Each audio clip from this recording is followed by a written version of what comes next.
যেই পাঁচটি কারণে রিজিকের বারাকা নষ্ট হয়ে যায়। প্রিয় ভাই ও বোনেরা, আমাদের সংসার লাইফে আমরা চাই যে আমাদের সংসারটা, আমাদের জীবনটা বারাকা দিয়ে ভরপুর থাক, কিন্তু অনেক সময় আমাদের কিছু কার্যক্রমের মাধ্যমে আমাদের বারাকা আমরা নষ্ট করে ফেলি।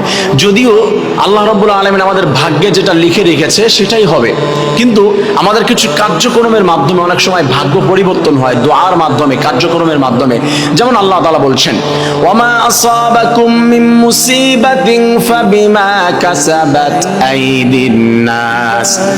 মানুষের কিছু কার্যক্রমের কারণে, দু হাতের কার্যক্রমের কারণে আমি আল্লাহ তাআলা তাদের প্রতি বালা মুসিবত দিয়ে দেই, তাদের থেকে অনেক কিছু ছিনিয়ে নেই আমি আল্লাহ তাআলা, পরিবর্তন করে দেই। এই জন্য আমাদের উপরে যেই বালা মুসিবত যা কিছু আসে, বারাকা নষ্ট হয়ে যাওয়া অনেক সময় হয়ে যায় আল্লাহর পক্ষ থেকে, স্বাভাবিকভাবে নয়, আমাদের কিছু কার্যক্রমের কারণে আল্লাহ তাআলা নষ্ট করে দেয়, নাউজুবিল্লাহ। এই জন্য আমাদের যেটা উচিত হবে, আমরা ওইখান থেকে ফিরে আসার চেষ্টা করব। এক নাম্বার যে কারণে আমাদের বারাকা নষ্ট হয়ে যায় সেটা হচ্ছে হারাম উপার্জন ও সুদ। হারাম উপার্জনের কারণে বারাকা নষ্ট হয়ে যায়। আপনি সুদের মাধ্যমে মনে করছেন যে কোটি কোটি টাকার মালিক হয়ে যাচ্ছেন। আল্লাহ তাআলা বলছেন, যদি তোমরা সুদকে ছেড়ে দাও, ইয়া আইয়ুহাল্লাযীনা আমানুত্তাকুল্লাহা ওয়া দারু মা বাকিয়া মিনার রিবা ইন কুনতুম মুমিনিন। যদি নিজেদেরকে মুমিন দাবি করো, সুদ ছেড়ে দাও, তাহলে আল্লাহ বরকত দিয়ে দিবে।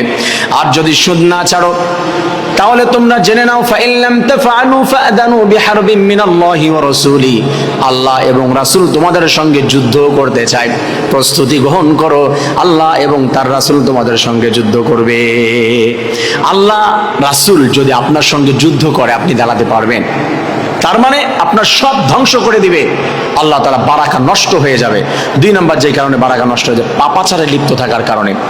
অনেক পরিবারের ভিতরে মানুষ সব সময় অপরাধের মধ্যে লিপ্ত থাকে। আপনার বারাকা যদি নষ্ট হয়ে যায়, সংসারে বরকত নষ্ট হয়ে যায়, মনে রাখবেন আপনি বড় ধরনের কোনো অপরাধের মধ্যে লিপ্ত রয়েছেন, তার জন্য আপনার বারাকা নষ্ট হয়ে যাচ্ছে। এখান থেকে ফিরে আসার চেষ্টা করুন, তাহলে আল্লাহ তাআলা সেই আপনার বারাকা আবার ফিরিয়ে দিবে। তিন নাম্বার যে কারণ, অকৃতজ্ঞতা। অকৃতজ্ঞ থাকার কারণে আল্লাহ তাআলা রিজিক নিয়ে যায় অনেক সময়, যেহেতু আল্লাহ তাআলা নিজেই বলছে, লাইন শাকারতুম লাযীদান্নাকুম ওয়া লাইন কাফারতুম ইন্না আযাবি লাশাদীদ। আমার নিয়ামত পাওয়ার পরে শুকরিয়া আদায় করেছো, আমি আল্লাহ নিয়ামতকে বৃদ্ধি করে দিব, আর যদি শুকরিয়া আদায় না করো, আমি আল্লাহ রাব্বুল আলামিন নিয়ামতকে আরো ছিনিয়ে নিব, আযাবের মধ্যে লিপ্ত করে দিব। আমরা শুকরিয়া আদায় করব নিয়ামত পাওয়ার পরে। আপনি বলেন যে আমি কি শুকরিয়া আদায় করব? আরে ভাই, আপনাকে যা দিয়েছে, আরে বোন আপনাকে যা আল্লাহ দিয়েছে, তো অনেকজনকে দেয় নাই। আপনার সুস্থ শরীরটা দিয়েছে আল্লাহ তাআলা, সুন্দর চেহারা দিয়েছে, এর থেকে আর বড় কি চান? আপনি যান না, হসপিটালে যান, আপনি রেল স্টেশনে যান, দেখবেন যে অনেক মানুষ পড়ে আছে, হাত পা নাই, অনেক ভিক্ষুককে দেখে শিক্ষা নিন, সেখান থেকে মনে করবেন আল্লাহ আপনাকে অনেক কিছু দিয়েছে, তা আপনার শুকরিয়া আদায় করতে হবে সর্বদা। চার নাম্বার যেটা, সেটা হচ্ছে মিথ্যা কসম করা ও ধোঁকা দেওয়া। মানুষদেরকে ধোঁকা দিলে আল্লাহ তাআলা বারাকা নষ্ট করে দেয় জীবন থেকে।